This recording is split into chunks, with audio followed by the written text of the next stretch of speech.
ආයුබෝවන් දරුවනි.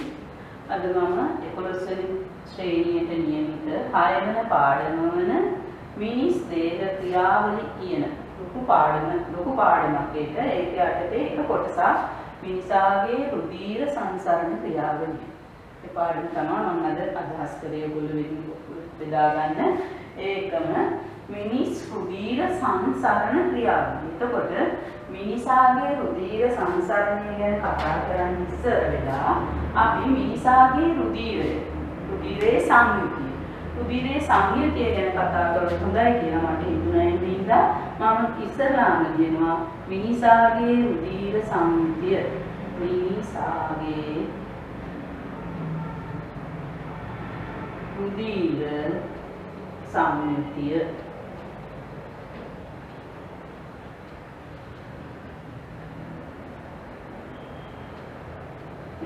මිනිසාගේ රුධිර සංයුතිය ගත්තාම ඔයගොල්ලෝ ඔයාලා දැකලා තියෙනවා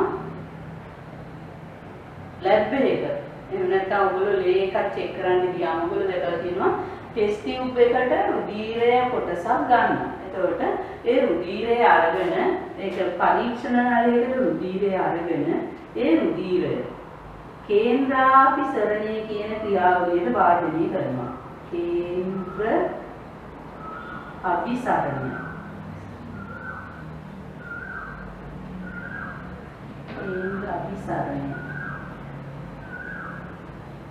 කේන්ද්‍ර අභිසරණය කියන්නේ වෙන විදිහකින් කතා කළොත් මේ රුධිරය අරගෙන පද වේගයකින් මේ කරකවනවා. ඕගොල්ලන්ට දැකලා ඇති සමහර විට රුධිරය තට්ටු දෙකකට තැන්පත් වෙලා තියෙනවා. එතකොට රුධිරය කේන්ද්‍රාභිසරණය කරන රුධිරය නිකන් තිබ්බොත් කැටි ගහනවා. ඒකට කැටි ගෙලින් නැති වෙන ද්‍රාවණ දාලා තමයි මේ ටෙස්ට් ටියුබ් එකට එන්න නැත්නම් පරීක්ෂණ වලට රුධිරය ගන්නෙ.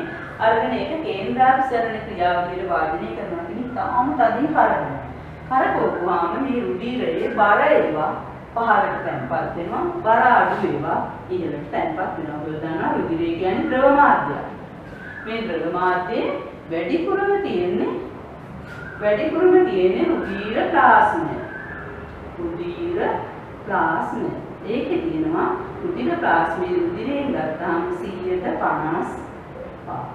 එහෙනම් අපි දන්නවා අපේ ශරීරයේ සිරුරේ වැඩිපුර තියෙන්නේ ප්ලාස්මය. රුධිර ප්ලාස්මය 155 තියෙනවා. ඒකම රුධිරයේ බරසයිල කියන්නේ ද්‍රව මාධ්‍යයේ දැන් රුධිරය කියන්නේ ද්‍රව මාධ්‍යයක්. ඒකේ අවලම්බනය වෙලා තියෙන අංශු. එතකොට අවලම්බනය වෙලා තියෙනවා ඔයාලා දන්නවා රතු රුධිරාණු, සුදු රුධිරාණු, රුධිර පට්ටික අන්න රුධිරයේ ඝන ද්‍රව්‍ය. ඒවා යටට යනවා. ඒකට කියනවා අපි දේහාණු. දේහාණු කියනවා 145. එහෙනම් රුධිරයේ සංයුතිය ගත්තාම රුධිරය ඇදලා තියෙන්නේ මොනවද? රුධිර ප්ලාස්මය කියන ජලී ද්‍රවමය තරලයකුයි දේහාණු කියන රුධිරයේ අවලම්බනයේ ද්‍රාවණයේ රුධිර ප්ලාස්මය අවලම්බනය වෙලා තියෙන ද්‍රව්‍ය. දේහාණු කියන එක අපි ගත්තොත් දේහාණු අපි දන්නවා රතු රුධිර සෛල, සුදු රුධිර සෛල සහ රුධිර පට්ටිකා. එතකොට ඔයාලා දන්නවා අපේ ශරීරයේ චූටි තුවාලයක් වුණා. පොඩි තුවාලයක් වුණොත් එතනින් රුධිරේ වහණය වෙනවා. රුධිරේ වහණය වෙද්දී ඒකේ හැම වෙලාවෙම අපේ ශරීරයෙන් රුධිරය ගලාගෙන යන්නේ. ඉබේම රුධිරේ පොඩි තුවාලය නම් ඒක වහගන්න පොඩි දැලක් තියෙනවා. අන්නේ දැල විඳීම තමයි රුධිර ප්ලාස්මයේ ප්‍රධානම කාර්යය. එක කහ පාට ඔයගොල්ලෝ දැකලා තියෙනවා චූටි තුවාලයක් ගන්න ටික වෙලාවකින් කහ පාට පොඩි ද්‍රව්‍යයක් තැන්පත් වෙලා තියෙනවා. අන්න ඒක තමයි රුධිර ප්ලාස්මය. ඒ රුධිර ප්ලාස්මයේ වියන දැල මත පොඩි දැලක් වෙනවා. ඒ දැල මත එක්ක වෙනවා අර රුධිරයේ තියෙන රුධිර සෛල. එහෙනම් දේහාණු වෙන්නේ එක්ක වුණාම එතන රුධිර ගැලීම නවතිනවා. ඔයගොල්ලෝ දැකලා තියෙනවා මේක. ඒකම විශාල තුවාලයක් වුණොත් මේ කාර්යය මේ රුධිර ප්ලාස්මයට කරගන්න බැරි වෙනවා. එතකොට අනිවාර්යෙන් අපි ආරෝග්‍ය ශාලාවක් හෝ ඔය ඒ වගේ තැනකට ගෙනියන්න ඕනේ රෝගියා. එතකොට දේහාණු කියන එක දේහාණු වලින් වැඩිපුරම තියෙනවා. රතු රුධිර සෛල වල දන්නවා. දේහාණු ගත්තාම මේක වැඩිපුරම තියෙන්නේ රතු රුධිර සෛල. ඔයගොල්ලෝ අපි ගත්තොත් මෙහෙම රුධිරයේ සංයුතිය අපි පොඩි සටහනකින් ගත්තොත් ඒක ඔයගලන්ට වඩා පැහැදිලි වෙයි. රුධිරයේ සංයුතිය. රුධිරය දැන් ඔයගොල්ලෝ මේ වෙනකොට දැනගෙන ඉන්නවා රුධිරය ඇතුළේ තියෙන කොටස් දෙකකින් එකක් රුධිර ප්ලාස්මය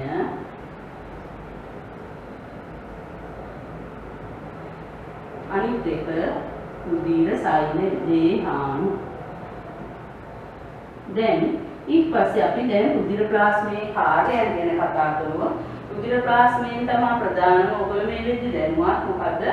රුධිර කැටි ගැසීමට ඉතාම වැදගත් වෙන්නේ මෙන්න මේක. එතකොට ඊළඟ දේහාණු ගැන කතා කරොත් දේහාණු බෙදෙනවා ප්‍රධාන කොටස් තුනකට.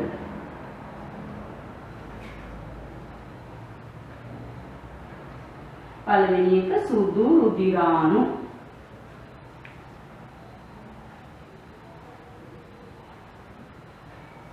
දෙක රතු රුධිරාණු.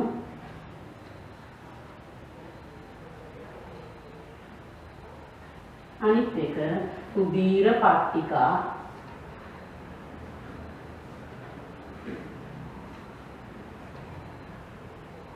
එතකොට සුදු රුධිරාණු දැන් අපි දන්නවා රුධිරය අපිට පේන රතු පාට මිනිසයි. මිනිසගේ රුධිරයේ රතු පාට වෙන්න හේතුව රතු රුධිරාණු වල තියෙන හීමෝග්ලොබින් කියන වර්ණය. ඒකට හීමෝ කියන්නේ යකඩ, ග්ලොබියුලින් කියන්නේ ප්‍රෝටීන්. එන යකඩ සහිතයි ඒ හින්දා ඒ යකඩ තියෙන හින්දා තමයි රතු රුධිරාණු රතු පාටට දිස් වෙන්නේ. එතකොට සුදු රුධිරාණු කියන එක එනවා ඔයාලා හිතන සුදු පාටයි. හරි. අපි ඊට පස්සේ අපි ගත්තොත් රතු රුධිරාණු තමයි රුධිරයේ වැඩියෙන්ම තියෙන්නේ. එහෙනම් සාමාන්‍ය අනුපාතය ගත්තොත් රතු රුධිරාණු 600කට සුදු රුධිරාණු අනුපාතය 1යි. එතකොට ඔයාලට පේනවා රතු රුධිරාණු රතු පාටයි එහෙනම් රුධිරයේ රතු පාට වැඩි වෙන්න හේතුව පැහැදිලි.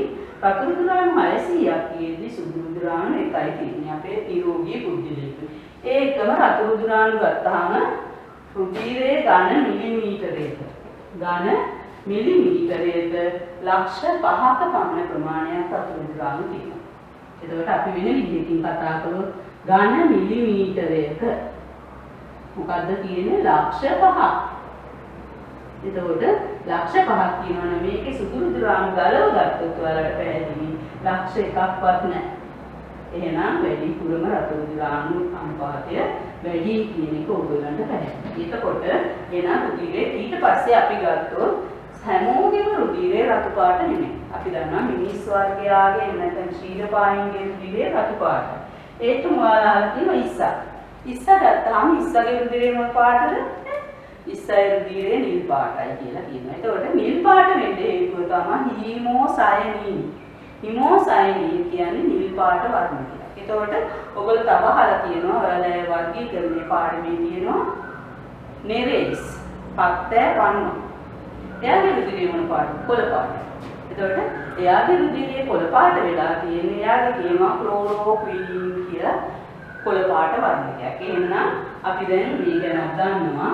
එහෙනම් රතු රුධිරාණු 600කට දැන් අපි කතා කරනවා රතු රුධිරාණු 600කට සුදු රුධිරාණු 1යි අනුපාතය කියලා. එතකොට මේ සුදු රුධිරාණු තව දුරටත් වර්ග කළ හැකි වර්ග 5කට. හරි? සුදු රුධිරාණු වර්ග 5කට. මම මේක පැහැදිලිව කියන්න ඉඳ ගන්නවා. ඔයගොල්ලෝ අහලා සුදු රුධිරාණු වර්ග 5 ඊට පස්සේ ඒකත් බෙදෙනවා කොටස් දෙකකට. එකක් කියනවා කණිකාමය සුදු රුධිරාණු අනිත් එක නිර්කණිකාමය සුදු රුධිරාණු කියලා. එතකොට කණිකාමය සුදු රුධිරාණු වලට එන්නේ ඉයසොනෝෆීල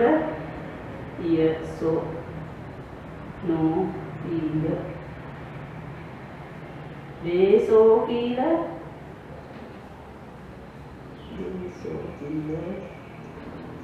සහ නියුට්‍රෝෆීල.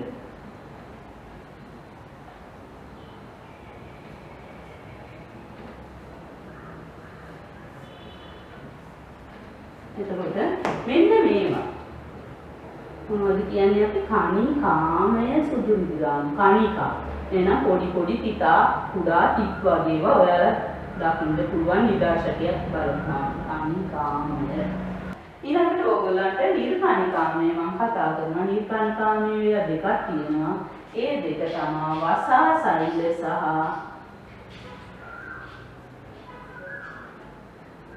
මොනොසයිට්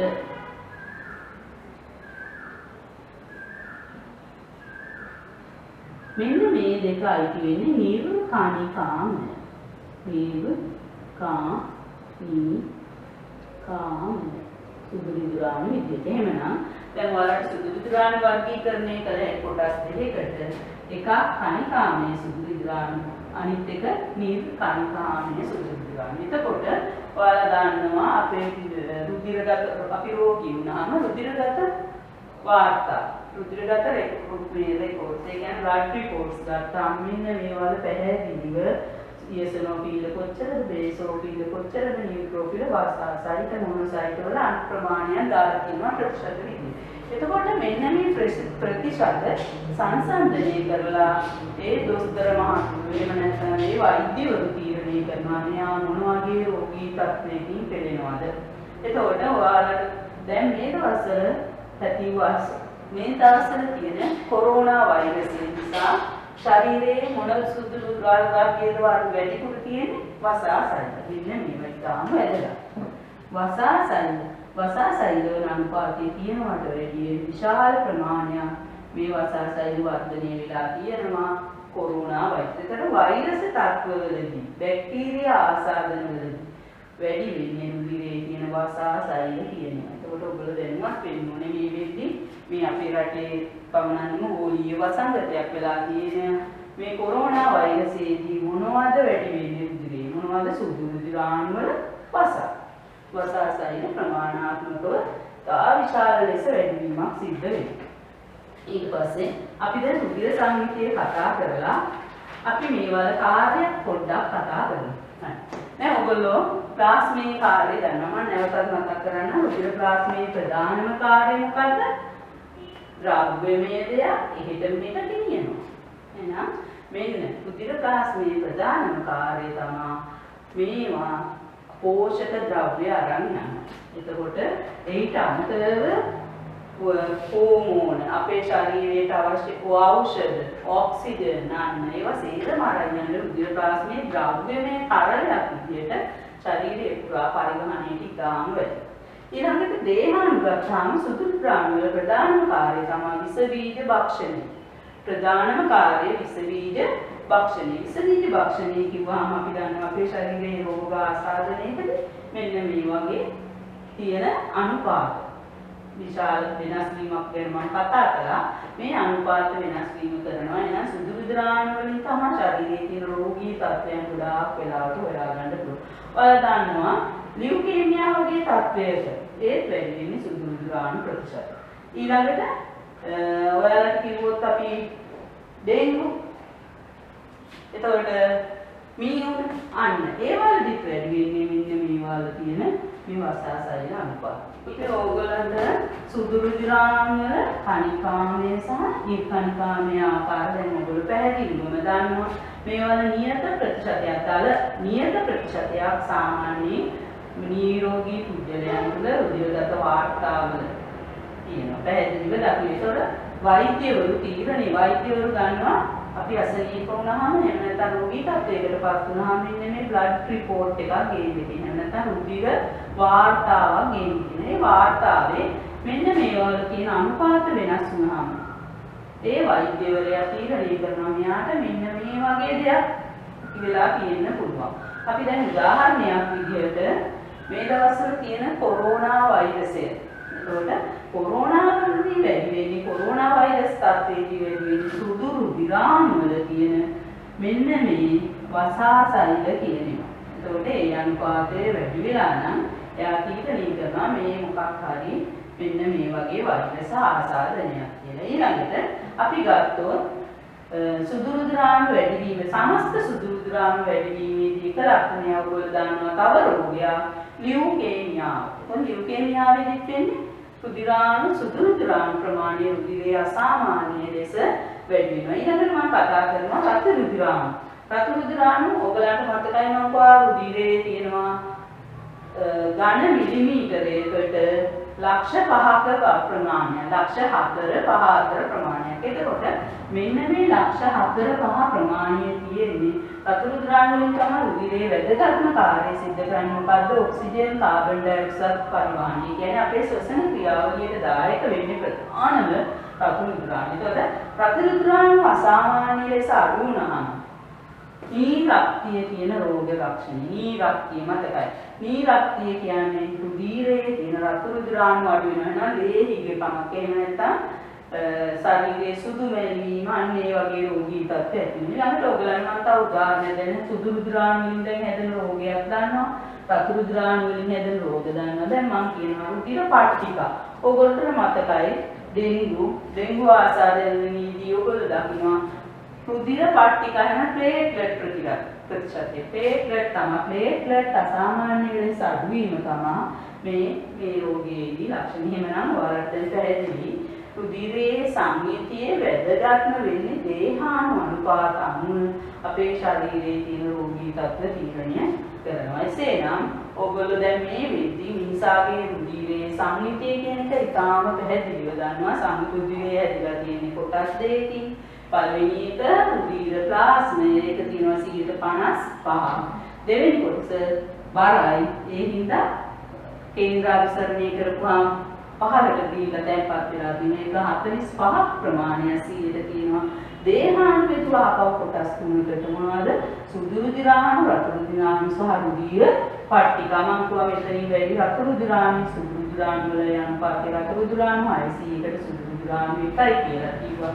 ඊට පස්සේ ඔයගලන් මම කතා කරා සුදු රුධිරාණු වර්ගීකරණය කියන්නේ සුදු රුධිරාණු වර්ගීකරණය මම කණිකාමය හා නිර්කණිකාමය කියලා. ඒකට කණිකාමයේ සුදු රුධිරාණු වලට ඉයෝසිනෝෆිල්, බේසෝෆිල්, නියුට්‍රෝෆිල් මම කොහොමද තියාගන්න හරි ලේසි.